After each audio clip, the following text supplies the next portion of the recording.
gentlemen. Hi there. Hi, Nancy. Hi. So excited for Brian and Charles. It has been part of your life for a few years now. So Tell me about it. what was it like to relive it again? Well, yeah, I mean, it is really, I still sort of can't believe that they're in a film.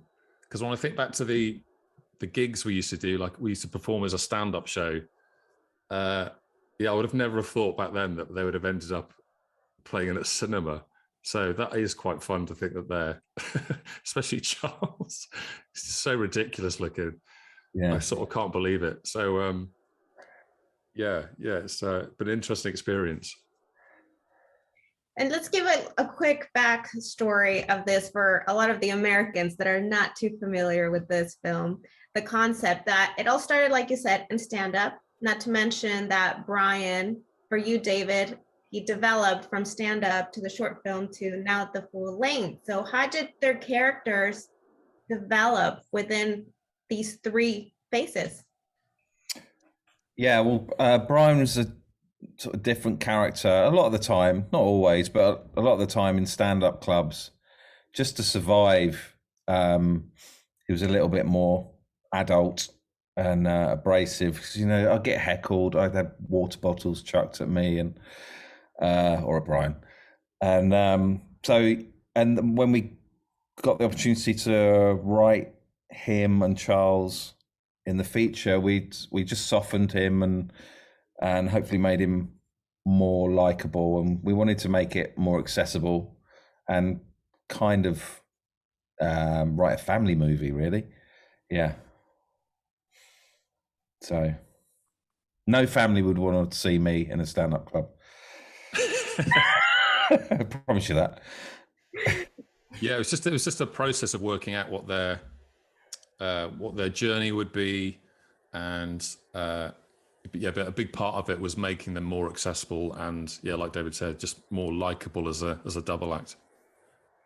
For Charles, though, because he's a robot, there's only so much, you can't really develop him too much, right? Because he has to maintain that same personality, I would say. Yeah, I suppose in the feature, his evolution is he begins very childlike, then he goes through the stages of adolescence into being an adult robot. So there's a little bit of a change there, but yeah, he's quite different to the stand-up version. He's quite a bit different to that, I think, and for good reason. Yeah, he has to be more accessible. Since we're talking more about the full-length feature, so let me tell me, what was the part that you really looked forward to be able to dive in more in depth for the viewers? I think it was getting to a point where Brian was no longer the loner and showing him slowly getting confidence to go out into the world and get better talking to other people and ultimately be able to stand up for himself. So showing that journey was quite interesting and good to work on.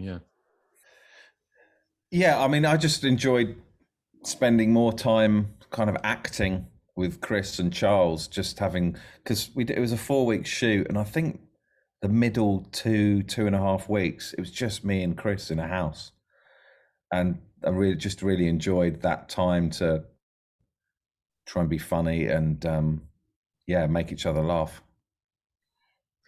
One of the characters, the cottage, either co-writers, how did you know when you wrote it that was like the kind of characteristic you needed for the residents? Yeah, I mean, we really lucked out with that cottage because our location manager just found this amazing place, and we didn't really have to change it that much from what it already is, which is quite a dilapidated cottage. It's very damp, and we always pictured that sort of thing for Brian, and not just the cottage, but also his workshop. We always imagined the workshop when we were writing it to be just full of stuff, full of junk, shelves piled high with bits of metal. And again, the workshop that was by the cottage was exactly that. It was full of stuff. So we didn't really have to add that many props because it already looked brilliant and totally in keeping with Brian's character. It was perfect for an inventor. Yeah, exactly. Yeah, but it was all, the cottage was the walls had like black mold on it. It wasn't particularly pleasant. And there were times where I had to lie on the floor to get into position to operate Charles. And I just thought, I'm just lying in like a load of, like a moldy, wet carpet. Yeah, it's glamorous. It's a glamorous industry. And how did you handle Charles and being in these tight spaces, because he wasn't a small guy? No, he's a big guy. And I was constantly just, bumping into things, tripping over. People would just have to put me into position. That was the only way I knew where I was. And how long did it take to gear up? We got it down to about 20 minutes. But yeah, it's quite fiddly because I have to be sewn into it. And so, we just had a very patient costume department who would sew me in, and then they had to pick all the stitches out at the end of the day before I could take it off. I didn't know that. Yeah, I had the glove was like wrapped in a sort of a silver tape, and I had bits of armor under the trousers on my shins. So yeah, there's all these weird little bits that took quite a bit of time just to get right. And then one arm, I think, was slightly higher than the other. How did you manage that one? Yeah, I don't know because that was just a fake arm, was it? And in the live version of the characters, we thought Brian just sort of got bored making him. So yeah, he put lots of work. So put a lot of work into the right arm, and halfway through the left arm, he said, "Oh, whatever." Yeah, he only needs one. Yeah. That's brilliant. So I feel like this story, anyone can relate to it in a different way, if not more than one way. And for you, as David and Chris, how can you relate based on the full-length film? I think it's simply that life is a lot more enjoyable with friends, and human connection. I think, yeah. Yeah, it was purely coincidental that the pandemic hit a week before we were supposed to shoot, so we had to shut down. And then 8 months into the pandemic, we found this little window of time that we managed to film in, and then Wales went into lockdown, second lockdown, the day after we wrapped. So, yeah, having gone through all of that, I think we've kind of all learned that family and friends are quite important, actually. Yeah. So you actually relived the experience more than once if you started and then you shut down and then you picked up again. Well, we didn't start shooting. I think we were about a week to go, and we were watching the news going, oh, no. And then we said we're going to have to shut. Oh. So a week away from traveling up to Wales. And we really thought this would be the first film that they ditch, a silly robot film. But yeah, we just found this little pocket of time just before Christmas and managed to film it in there. Yeah. And actually, I think because initially we were supposed to be filming in March. So then when we did start to film, it was going into November, December. And it's kind of set over that time anyway. So even though the weather was a bit bleaker, it helped the look of the film in a way. Yeah. Can you share one of the scenes that moved you for the full length between Brian and Charles? Well, there was a scene where we ended up cutting it where Charles sort of malfunctions, and Brian isn't sure if he's going to come back. So that was a bit weird.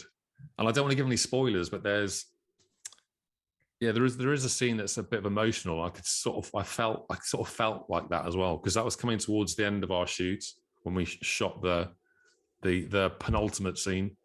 So yeah, I think I did feel a bit emotional. I think because filming is such a weird experience. You have like a month, all together. You are a little family. Like you get to know everyone, all the team, and then it ends, and then you don't see a lot of these people again. It's like a strange thing you experience. So having had such a great time filming it, when it came to the end, I was like, oh, it's a shame. It's kind of coming to an end now. The scene that sort of sticks out for me, I mean, I really liked I don't know what I can say, but the scene that sticks out that I enjoyed was when the bully came round asking to take Charles, and him instructing Charles to do a dance.